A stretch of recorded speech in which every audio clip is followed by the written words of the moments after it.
نحمده ونصلي ونسلم على رسوله الكريم أما بعد فأعوذ بالله من الشيطان الرجيم بسم الله الرحمن الرحيم واذكر ربك إذا نسيت صدق الله مولانا العظيم وصدق رسول النبي الكريم فأعوذ بالله من الشيطان الرجيم بسم الله الرحمن الرحيم إن الله وملائكته يصلون على النبي يا أيها الذين آمنوا صلوا عليه وسلموا تسليما اللهم صل على سيدنا ومولانا محمد وعلى آل سيدنا ومولانا محمد وصحابة سيدنا ومولانا محمد وآله وصحابه وبارك وسلم الصلاة والسلام عليك يا رسول الله الصلاة والسلام عليك يا حبيب الله الصلاة والسلام عليك يا ختم المرسلين رحمة للعالمين رحمة العاشقين سيدنا ومولانا محمد وآله وصحابه أجمعين شيء لله جبرائے مصطفى المدد یا حمد شاہ نقشبند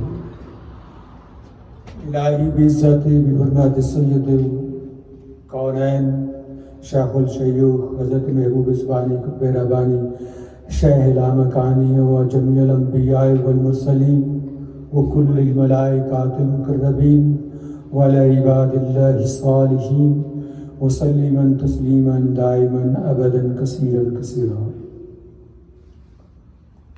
میری بات بن گئی ہے میری بات بن گئی ہے تیری بات کرتے کرتے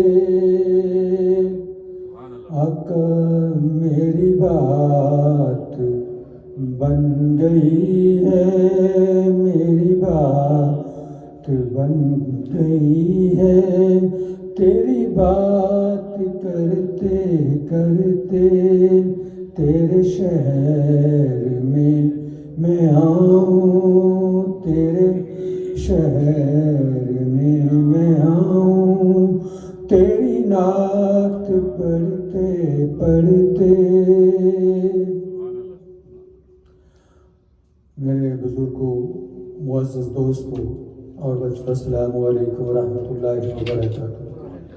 ابتدا ہے رب ذوالجلال کے بابرکت نام سے جو ہمیشہ قائم اور دائم رہنے والی ذات ہے، جس کے قبضہ قدرت میں ہم سب کی ارواح و نفوس ہیں۔ یہ اس کا احسان عظیم ہے کہ ہر روز ہمیں نئی زندگی عطا کرتا ہے۔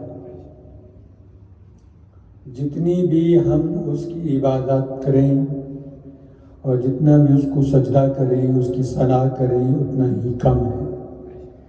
قرآن مجید فرقان حمید برہان رشید کی سورہ کاف کی آیت نمبر 24 کا ایک حصہ میں نے آپ کے سامنے تلاوت کرنے کا شرف حاصل کیا ہے۔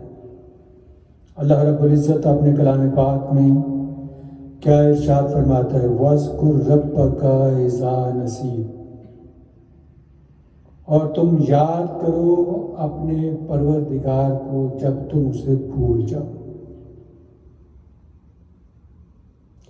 موضوع گفتگو کئی جمعوں سے چلتا ہوا تسلسل کے ساتھ اللہ رب العزت کے ذات اقدس سے دوری، انسان کا جو رشتہ رب کائنات کی ذات کے ساتھ ہے اس میں دوری کیوں پیدا ہوئی اور اس دوری کے پیدا ہونے سے اس کے نقصانات کیا ہیں، روزمرہ زندگی میں انسانی زندگی کے اندر اس کے کیا نقصانات ہیں۔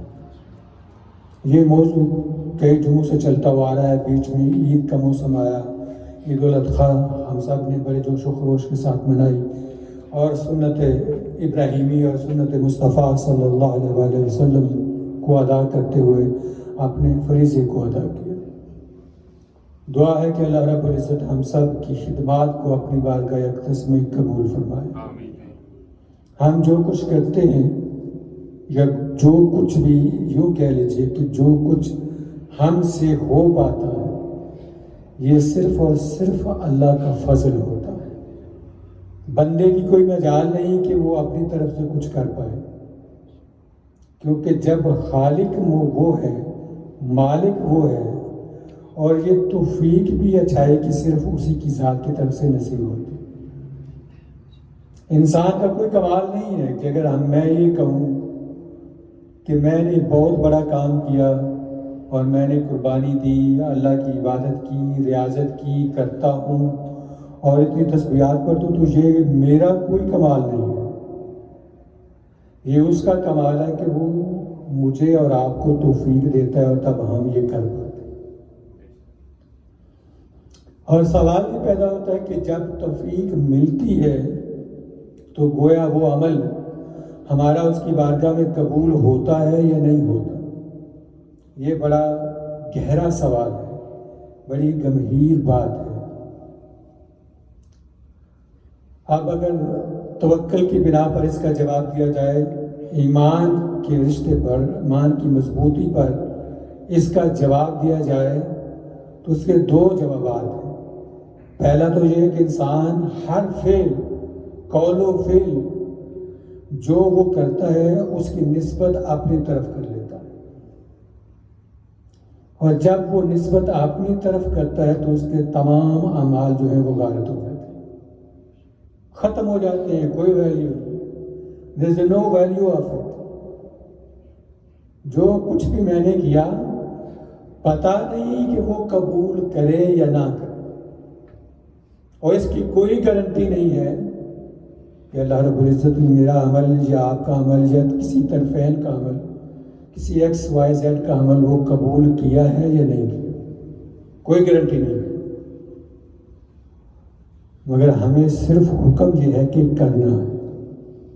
ہم اسی بنا پر کرتے ہیں کہ ہو سکتا ہے وہ باری تعالیٰ، وہ ذات کبریا اپنے رحم و کرم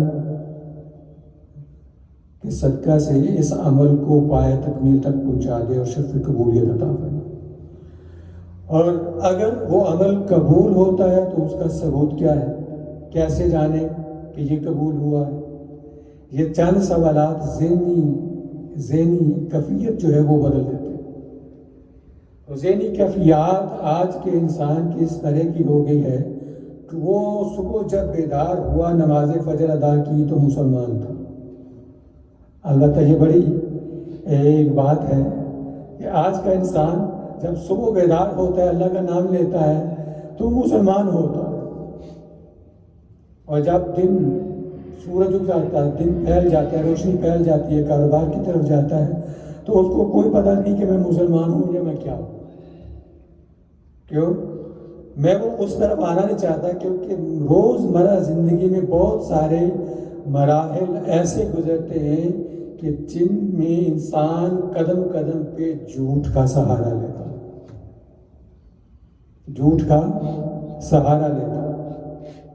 کاروباری حضرات اللہ معاف کرے، اللہ تعالیٰ ان کے کاروبار میں برکتیں عطا فرمائے، وہ بات پہ اپنی بات کو مضبوط بنانے کے لیے، اتھینٹک بنانے کے لیے اس لفظ کا سہارا لیتے اور اس میں کہتے کہ واللہ تعالیٰ باللہ، یہ ساری چیزیں جو ہیں وہ قسمیں ہیں.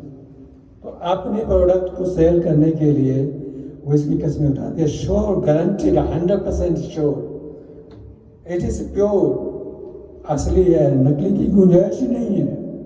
آپ جو چیز چائنا سے آ رہی ہے، ایک چیز میں گھر میں لے کر آیا $350 $55 پلس ٹیکس، 379 کی پڑی، الیکٹرانک گھر میں آ کر لگے وہ چلی نہیں. کیا کر سکتے ہیں؟ آپ اس کو واپس بھیجیں تو ڈبل خرچہ بڑھ جائے گا. تو گارنٹی نہیں ہے کسی چیز کی بھی، مگر جنہوں نے بیچا انہوں نے کہا جی ہم تو اس کی گارنٹی دیتے ہیں، یہ چلے گا، اب پیکڈ ہے، مگر اس کا بھی کوئی قصور نہیں ہے کیونکہ اس نے صحیح کہا کیونکہ یہ پیک ہے. بات یہاں تک مثال میں نے اس لیے دی کہ انسان اپنی بات کو واضح کرنے کے لیے، سچ ثابت کرنے کے لیے، صحیح ثابت کرنے کے لیے بہت سارے ایسے الفاظ کا سہارا لیتا ہے کہ اس کے کسٹمر کو یا اس کے عزیز کو، اس کے دوست کو، اس کے رشتے کو یقین آ جائے اس پر. مگر جب سوال آتا ہے اللہ تبارک و تعالیٰ کی ذات اقدس کا کہ ہمیں کس طرح یقین آئے کہ اس نے ہمارے عمل کو قبول کیا یا نہیں کیا، دو چیزیں۔ اگر عمل کرنے کے بعد پہلی بات تو یہ ہے کہ دل نے گواہی نہیں دی اور سکون قلب نصیب نہیں ہوا، ویسے کہ ویسے ہی ہیں جیسے پہلے تھے عمل کرنے سے، تو یقین رکھیں کہ وہ عمل قابل قبول نہیں ہو ہی نہیں سکتا۔ اگر عالم روحانیت کے اندر اس طرف آئے تو کوئی جواز ہی پیدا نہیں ہوتا کہ وہ عمل قبول ہوا ہو۔ اور اس کی اگر تصویر کی دوسری رخ کی طرف پلٹ کر دیکھتے ہیں تو عمل جب ہم نے کیا ابھی تک وہ عمل نامکمل ہے، پورا نہیں ہوا، مگر دل جو ہے وہ ہلکا ہو گیا، روح کھل اٹھی، روح کھل اٹھی، چمک اٹھی۔ اور یہ اس بات کا ثبوت ہے کہ رب کائنات نے آپ کا وہ عمل شرف قبولیت کو پہنچا دیا، مکمل ہو گیا۔ اب سوال یہ پیدا ہوتا ہے کہ اگر وہ عمل جس میں ہم نے وہ پیسہ خرچ کیا، ایک تو ہوتا ہے دنیاوی مال اور ایک ہوتا ہے دینی مال، خرچ کرنے سے ہمیں تسکین قلب نصیب ہوتی ہے، سکون قلب نصیب ہوتا ہے۔ اگر ہمارا وہ پیسہ حلال کا ہے، محنت کی کمائی ہے، خون پسینے کی کمائی جسے آپ کہہ لیتے ہیں وہ ہے، اس میں سے ہم نے خرید کر اللہ تبارک و تعالیٰ کے حکم کے مطابق اس فریضے کو ادا کیا، تو ابھی وہ عمل ختم نہیں ہوا کہ وہ شرف قبولیت پا چکا۔ اور اگر اس میں کوئی کمی بیشی ہے تو پھر آپ خود جانتے ہیں کہ وہ عمل کس طریقے کا درجہ قبولیت پائے گا، کہنے کی یا وضاحت کرنے کی ضرورت نہیں۔ مگر آج کا انسان اس بات پر غور و فکر کرتا ہے کہ کل کی معیشت کی حالت جو ہے وہ کس طریقے سے درست ہو، اس کو کیسے مضبوط کیا جائے۔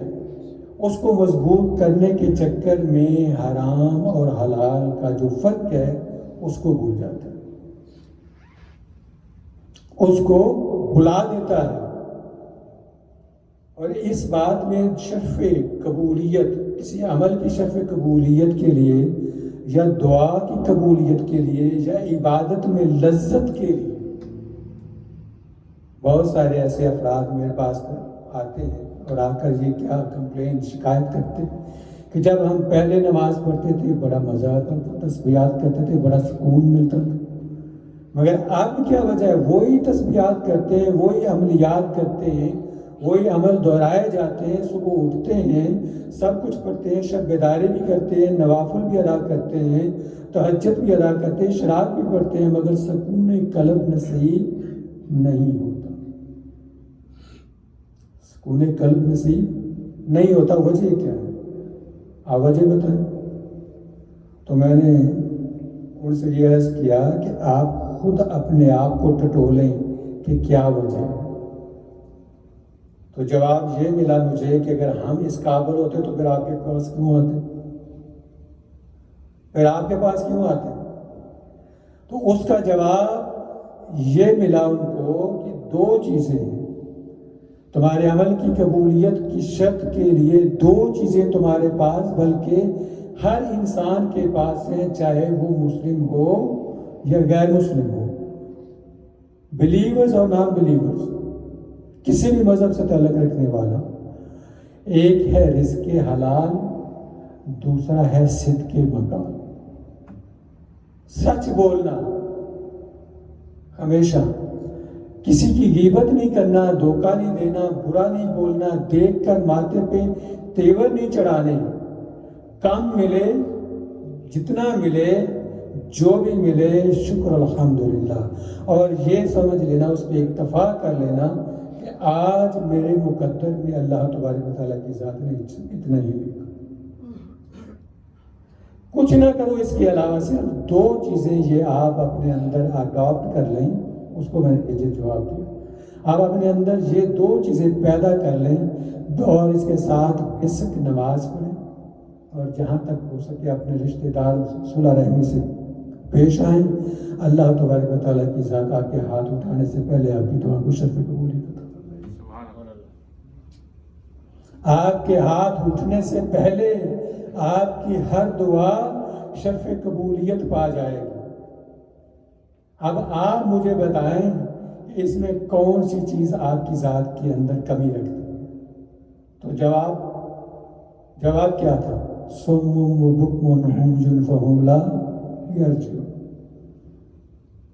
ہم نے تو کسی کو انوائٹ کرنا ہے، دعوت و دوستوں احباب کو، رشتہ داروں کو اکٹھا کیا، پارٹی رکھی، باربیکیو پارٹی رکھی، کوئی اور پارٹی رکھی، بچے کی سالگرہ کی، اپنی شادی کی اینیورسری کی پارٹی رکھی، بلایا، سب کو کھلایا، اور جب تک کسی شریف انسان کے بقیے نہیں ادھیڑنے، پارٹی نہیں مکمل ہوگی۔ پارٹی نہیں مکمل ہوگی۔ کسی ایک طرفین کو اپنی گفتگو کا مرکز بنا لینا ہے، موضوع گفتگو اس کو بنانا ہے، اور اس کے اگلے پچھلے بنا جانے دیکھے سوچے سمجھے ہر چیز اس کے اکھاڑ کر اس کے گلے میں ہاتھ پہنا دے، اور پھر ماشاءاللہ سبحان اللہ بہت اچھی پارٹی تھی۔ کیا پارٹی تھی؟ کیا تم نے غریب کو بلایا، کسی بھوکے کو کھانا کھلایا، کسی غریب کی حاجت روائی کی، کسی کو پوچھا، ہمسائے کو پوچھا، ہمسایوں کا حق پہلے اس کو بلایا اپنی پارٹی میں؟ نہیں۔ اللہ رب العزت کی ذات کیا فرماتی ہے کہ میں نے تمہیں توفیق بخشی، میں نے تمہیں توفیق بخشی، رزق حلال عطا کیا، میں نے تو رزق حلال عطا کیا تھا، مگر تم نے اس حلال کو حرام بنا دیا۔ کیوں؟ کیسے؟ کہ غرباء کا حق، مساکین کا حق، رشتہ داروں کا حق، اقرباء کے حقوق وہ تم نے ادا نہیں کیے، رشتہ داروں میں نظر دوڑا کر نہیں دیکھا، دوستو احباب میں نظر دوڑائی نہیں، نظر کی گہرائی سے نہیں دیکھا کہ آیا میرا ہمسایہ جو ہے آج اس کے گھر میں کچھ ہے یا نہیں۔ مگر ایک پارٹی تم نے ارینج کی، اس پارٹی کو نہ تو تم نے اللہ کی راہ کے لیے نہ کوئی دعا کی، نہ کوئی اس کی ابتدا اللہ کے نام سے کی، نہ رسول صلی اللہ علیہ وسلم کے حضور کو ہدیہ پیش کیا۔ ہدیہ پیش کرنا کیا ہے؟ ہر وہ عمل، آج ہم اگر کوئی عمل گھر میں چھوٹے پیمانے پر، بڑے پیمانے پر، روزمرہ زندگی کے اندر کرتے، کھانا کھاتے، ایگزامپل آپ یہ لے لیں کہ ڈنر کر رہے ہیں، ڈنر تو روز کرتے ہیں، لنچ تو چلو کام پہ ہوتے ہیں، ٹائم نہیں ملا، سکپ کر دیا، چھوٹی موٹی سنیک کھا لی تو چلا گیا، سنیک کھانے کے بعد دل کو آسرا ہو گیا، ٹھیک ہے ایک کوک پی لیا، بریڈ کا پیس لے لیا، جیم لگایا اور کھا لیا، سنیک ہو گیا، ٹھیک ہے، ریفریشمنٹ بن گئی۔ مگر ڈنر تو کرتے ہیں، ڈنر میں آیا تم نے اپنے دل کے اندر، چلو ہاتھ اٹھانے کی ضرورت نہیں ہے، تمہارے پاس وقت نہیں ہے، ٹھیک ہے، مگر آج مجھے معلوم ہے کہ 7 بجے کا ٹائم ہے ڈنر کا، 7 بجے سے پہلے جتنی مجھے صورتیں آتی ہیں، درود آتا ہے،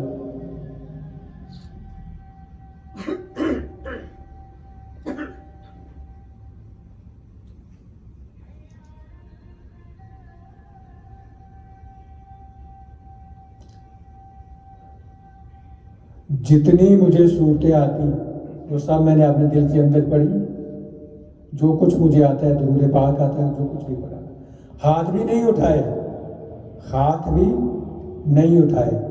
اس مسئلے کا حل، یہ جو گھریلو پریشانیاں ہیں روزمرہ زندگی میں جو مشکلیں آتی ہیں، اس کا حل میں آپ کے سامنے یہ اپنی زبان سے، ناقص گنہگار زبان سے کچھ، اور پھر دیکھیے جب آپ یہ کریں گے تو آپ کے گھر میں کتنی خوشحالی، کتنی برکت، کتنی رحمت ہو۔ ہاتھ بھی اٹھانے کی ضرورت نہیں ہے، لوگوں کو دکھانے کی بھی ضرورت نہیں ہے، اپنے آپ کو بھی دکھانے کی ضرورت نہیں ہے، آپ دل کے اندر وہ پڑھیں اور اس کا ثواب رب تعالیٰ کے حضور پیش کرنے کے بعد آقا دو عالم صلی اللہ علیہ وسلم کے حضور پیش کریں۔ پھر وہ